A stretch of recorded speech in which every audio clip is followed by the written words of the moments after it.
Hi friends! ఈరోజు 2024లో release అయిన 'Immaculate' అనే హారర్ మూవీని ఎక్స్‌ప్లెయిన్ చేసుకుందాం. ఓపెన్ చేస్తే ఒక చర్చ్‌లో ఒక సిస్టర్ నన్ దేవుడిని ప్రార్థిస్తుంటుంది. ఈమె పేరు మేరీ. మేరీ ఒక సూపరియర్ రూమ్ దగ్గరికి వెళ్లి తను పడుకుని ఉండగా చర్చ్ మెయిన్ గేట్ తాళాలను దొంగిలిస్తుంది. మేరీ మెయిన్ గేట్ తాళాలు తీసి పారిపోతుండగా నలుగురు ముసుగు వేసుకున్న వ్యక్తులు వచ్చి మేరీ కాళ్ళు విరగ్గొట్టి తనను బతికుండగానే ఒక శవపేటికలో పూడ్చేస్తారు. మేరీ తనని కాపాడమని గట్టిగా అరుస్తుండగా అప్పుడే ఈ సినిమా టైటిల్ పడుతుంది. కట్ చేస్తే సిసిలి అనే ఒక అమ్మాయి నన్గా మారడానికి ఫ్లైట్ ఎక్కి ఇటలీకి వస్తుంది. అక్కడ ఒక వ్యక్తి తనని రిసీవ్ చేసుకొని చర్చ్ దగ్గర దింపుతాడు. చర్చ్లో sister Isabel and mother reverend లోపలికి ఆహ్వానిస్తారు. అప్పుడు సిస్టర్ ఇసబెల్ సిసిలీకి రూమ్ చూపించి, నువ్వు చాలా సున్నితంగా ఉన్నావు, ఇలా ఉంటే నన్గా ఇక్కడ ఉండలేవు, ఒకవేళ నువ్వు నన్గా ఉండడానికి ఇష్టం లేకుంటే నన్గా ప్రమాణం చేయకముందే ఇప్పుడే ఇక్కడి నుంచి వెళ్ళిపో అంటుంది. అప్పుడు సిసిలి ఇక్కడికి అన్ని ప్రమాణాలు చేసే వచ్చానని, నాకేం భయం లేదు అంటుంది. తర్వాత సిసిలికి సిస్టర్ గ్వెన్ పరిచయం అవుతుంది. కట్ చేస్తే సిసిలి నన్గా మారడానికి వేడుక సిద్ధమవుతుంది. ఈ వేడుకలో ఫాదర్ టెడీస్కి సిసిలిని ఆహ్వానిస్తాడు. ఈ వేడుక ఇటలీలో జరుగుతుంది కాబట్టి కార్డినల్ అనే వ్యక్తి వీళ్ళతో ఇటలీ లాంగ్వేజ్లో ప్రమాణాలు చేయిస్తుంటాడు. ఈ ప్రమాణాలు అన్నీ ఫాదర్ టెడీస్కి ఇంగ్లీష్లో ట్రాన్స్లేట్ చేస్తుంటాడు. సిసిలి నన్గా మారడానికి అన్ని ప్రమాణాలు చేస్తుంది. వేడుక ముగిసిన తర్వాత ఫాదర్ టెడీస్కి సిసిలి ఇద్దరు మాట్లాడుకుంటుంటారు. అసలు సిసిలి నన్గా మారడానికి ఫాదర్ టెడీస్కినే సలహా ఇచ్చి ఉంటాడు. చిన్నప్పుడు సిసిలి ఒక మంచులో ఒక లేక్ దగ్గర నడుస్తూ ఉండగా ఒక మంచుగడ్డ బ్రేక్ అయ్యి లేక్లో పడిపోతుంది. అప్పుడు తనకి ఊపిరాడక తన గుండె ఆగిపోతుంది. మళ్ళీ తన గుండె 7 నిమిషాల తర్వాత కొట్టుకోవడం స్టార్ట్ అవుతుంది.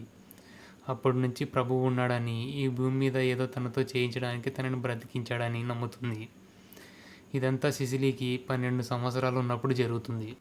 కట్ చేస్తే సిసిలి తను అద్దంలో చూసుకుంటూ ముఖం కడుక్కుంటుండగా ఎవరో ఏడుస్తున్నట్టు వినిపిస్తుంది. అప్పుడు తను డోర్ తీసి చూస్తే అక్కడ ఒక నన్ ఉంటుంది. అప్పుడు సిసిలి తన దగ్గరికి వెళ్ళి చూస్తే ఆ నన్కి ఫేస్ ఉండదు. అప్పుడే సిసిలి దగ్గరికి మదర్ రెవరెండ్ వస్తుంది.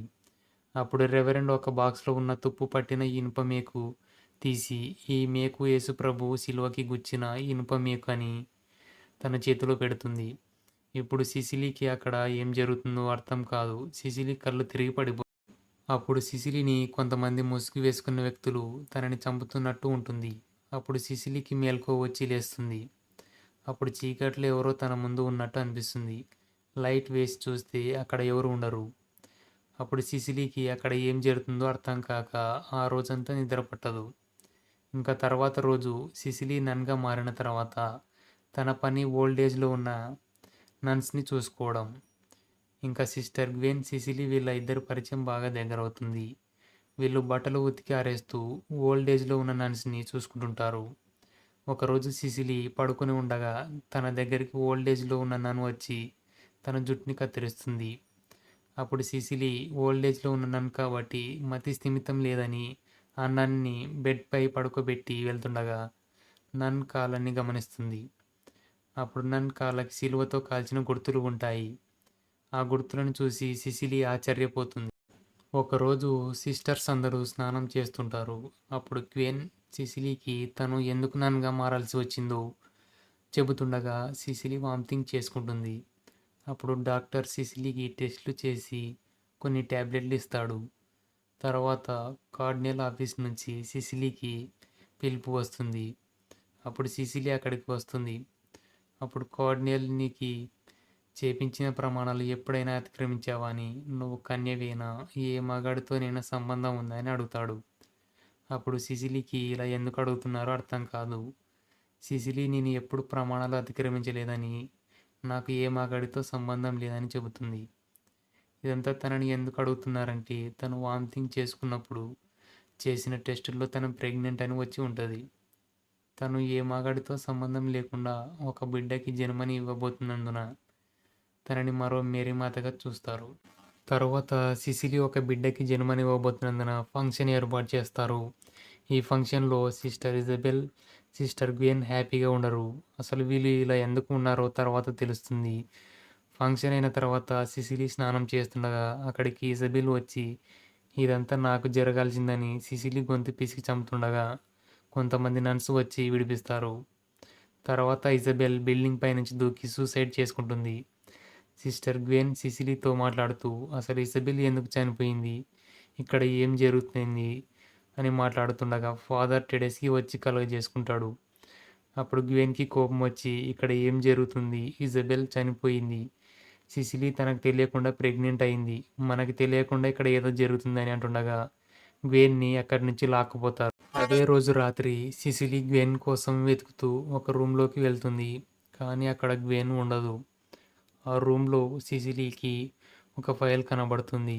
ఆ ఫైల్లో తన ఇన్ఫర్మేషన్ ఉంటుంది. తను చిన్నప్పుడు మంచుగడ్డలో పడిపోయిన దాంతో సహా ఉంటుంది. అది చూసి షాక్ అవుతుండగా సిసిలీకి కొన్ని అరుపులు వినిపిస్తాయి. ఆ అరుపులు ఎక్కడి నుంచి వస్తున్నాయని ఒక రూమ్ దగ్గరికి వెళ్ళి చూస్తే అక్కడ గ్వెన్ నాలుకని ముసుగు వేసుకున్న వారు కోసేస్తుంటారు. అది చూసి సిసిలీ అరవబోతుండగా ఒక నన్ వచ్చి సిసిలీ నోరు మూస్తుంది. ఆ నన్ ఎవరో కాదు, మనం ఇంతకుముందు సిసిలీ జుట్టు కత్తిరించిన ఓల్డ్ ఏజ్ నన్. అప్పుడు సిసిలీ మనం ఇక్కడ నుంచి వెళ్ళిపోదామంటుంది. అప్పుడు నన్ ఇక్కడికి రావడమే కానీ వెళ్ళడం ఉండదని అంటుంది. కట్ చేస్తే సిసిలీ రూమ్ నుంచి అరుపులు వినిపిస్తుంటాయి. అప్పుడు అందరూ వచ్చి ఏమైందని చూస్తే సిసిలీకి రక్తస్రావం అవుతుంటుంది. సమయానికి డాక్టర్ కూడా లేకపోవడంతో అప్పుడు ఫాదర్ టెడెస్కి తనని టౌన్లో ఉండే హాస్పిటల్కి కారులో తీసుకెళ్తుంటాడు. మదర్ రెవరెండ్ సిసిలీకి రక్తస్రావం జరిగిన చోట తనకి ఏం జరగకూడదని కోరుకుంటూ అక్కడ ఉన్న బెడ్షీట్ని స్మెల్ చేస్తుంది. కానీ అది మనిషి రక్తం కాదని తెలిసి బెడ్ కింద చూస్తే ఒక మూట ఉంటుంది. ఆ మూట విప్పి చూస్తే అందులో కోడి ఉంటుంది. అప్పుడు మదర్ రెవరెండ్ టెడెస్కీకి కాల్ చేసి చెబుతుంది. అప్పుడు సిసిలీ నాటకం ఆడుతుందని తెలిసిపోతుంది. టెడెస్కీ కార్ ఆగమని చెబుతాడు. సిసిలీ అక్కడి నుంచి పారిపోతున్న సిసిలీని మళ్ళీ పట్టుకొస్తారు. మదర్ రెవరెండ్ తమ నుంచి తప్పించుకుపోయినందుకు సిసిలీపై కోపడుతుంది. సిసిలీకి బట్టలు విప్పించి స్నానం చేయించి ఒక చోట కట్టేసి ఫాదర్ టెడెస్కి తీసుకొస్తాడు. ఇప్పుడు ఇదంతా ఎందుకు చేస్తున్నారని ట్విస్ట్ రివీల్ అవుతుంది. టెడెస్కి ఫాదర్ కాకముందు ఒక జన్యు శాస్త్రవేత్త. జీసస్కి సిలువ కొట్టిన 3 మేకులలో అందులో ఒకటి టెడెస్కి దగ్గర ఉంటుంది. ఆ ఇనుప మేకు ఉన్న రక్తంతో DNA క్రియేట్ చేసి భూమిపై మళ్ళీ జీసస్ని తీసుకురావాలని ప్రయోగాలు చేస్తుంటాడు. సిసిలీని తన ప్రయోగశాలకు తీసుకెళ్తాడు. అక్కడ ఫాదర్ టెడెస్కి తను చేసిన ప్రయోగాలు ఎన్నో సంవత్సరాలు ఫెయిల్ అవుతూ వచ్చాయని అంటాడు. ఇలాగే ఇజబెల్తో ప్రయోగించింటాడు.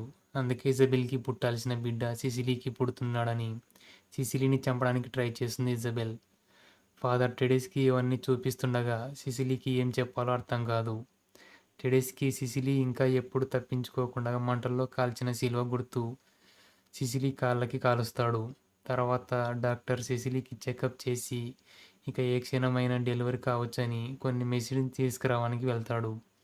అప్పుడు మదర్ రెవరెండ్ ఒక్కతే ఉంటుంది. సిసిలీ పక్కన ఉన్న సిలువ తీసుకొని రెవెండర్ తలపై కొట్టి చంపుతుంది. అప్పుడే అందరూ జీసస్ మళ్ళీ పుట్టబోతున్నాడని అందరూ పాటలు పాడుతూ సెలబ్రేట్ చేసుకుంటుంటారు. అక్కడే కార్డినల్ ఉంటాడు. సిసిలీ తన గొంతుని బిగించి చంపేస్తుంది. అప్పుడే డాక్టర్ మెడిసిన్ తీసుకుని వస్తుంటాడు. సిసిలీ కార్డినల్ని చంపడం డాక్టర్ చూసి అక్కడి నుంచి పారిపోతాడు. సిసిలీ డాక్టర్ని పట్టించుకోకుండా ఒక రూమ్లో జీసస్ శిలువకి కొట్టిన ఇనుప శిల ఒకటి ఆ రూమ్లో ఉంది కాబట్టి ఆ శిల తీసుకొని టెడెస్కీని చంపడానికి తన ల్యాబ్కి వెళ్తుంది. కానీ అక్కడ టెడెస్కీ ఉండడు. అప్పుడు సిసిలీ ల్యాబ్లో ఉన్న మెథిలిన్ని తీసుకొని ల్యాబ్ మొత్తం మిథిలిన్ పోసి లైటర్ తీసుకుని తగలబెట్టాలి అనుకుంటుంది. కానీ అప్పుడే టెడెస్కీ వస్తాడు. నువ్వు కాకపోతే ఇంకొకరు ఈ ప్రయత్నాన్ని మేమైతే ఆపము, కాబట్టి నీ కడుపులో ఉన్న బిడ్డని మాకిచ్చేస్తే మేము దీన్ని ఆపేస్తామంటాడు. కానీ సిసిలీ తెలివిగా టెడెస్కీని ల్యాబ్లో పెట్టి డోర్ లాక్ చేస్తుంది. అప్పుడు టెడెస్కీ ల్యాబ్ లోపల నుంచి తనని పట్టుకుంటాడు. అప్పుడు సిసిలీ ల్యాబ్ మొత్తం మిథిలిన్ ఎలాగో పోసి ఉంటుంది కాబట్టి లైటర్ వెగిలించి తగలబెట్టాలనుకుంటుంది. అప్పుడు సిసిలీ టెడెస్కీ చనిపోయి ఉంటాడనుకుంటుంది. అప్పుడే టెడెస్కీ డోరు బద్దలు కొట్టుకొని బయటికి వస్తాడు. సిసిలీ అక్కడే ఉన్న సొరంగ మార్గంలోకి వెళ్తుంది. టెడెస్కీ కూడా తనని వెతుకుతూ అందులోకి వెళ్తాడు. సిసిలీకి ఆ సొరంగ మార్గం నుంచి ఎక్కడికి వెళ్ళాలో సతమతమవుతుండగా ఒక రంధ్రం కనబడుతుంది. అందులో నుంచి బయటికి వెళ్తుండగా టెడెస్కి చూసి తనని వెనక్కి లాగి బలవంతంగా తన పొట్టను కోసేస్తాడు. అప్పుడు సిసిలీ తన దగ్గర ఉన్న ఇనుప మేకుని టెడెస్కి గొంతులో పొడిచి చంపుతుంది. సిసిలీ పక్కన ఉన్న రంధ్రం నుంచి బయటకు వచ్చి ఒక బిడ్డకి జన్మనిస్తుంది. అప్పుడు ఆ బిడ్డని చంపేస్తుంది. ఆ బిడ్డని ఎందుకు చంపింది అంటే సిసిలీకి పుట్టింది మనిషి కాదు, మోన్స్టర్. మరి ఫాదర్ టెడీస్కి జీసస్ని డిఎన్ఏతో క్రియేట్ చేసి తీసుకొస్తాడని అన్నాడు. అంటే అదంతా అబద్ధం. డిఎన్ఏతో మనుషులను పుట్టించడం చాలా కష్టం. అది సిసిలీకి కూడా తెలుసు కాబట్టి పుట్టిన బిడ్డ మోన్స్టర్ కాబట్టి చంపేస్తుంది.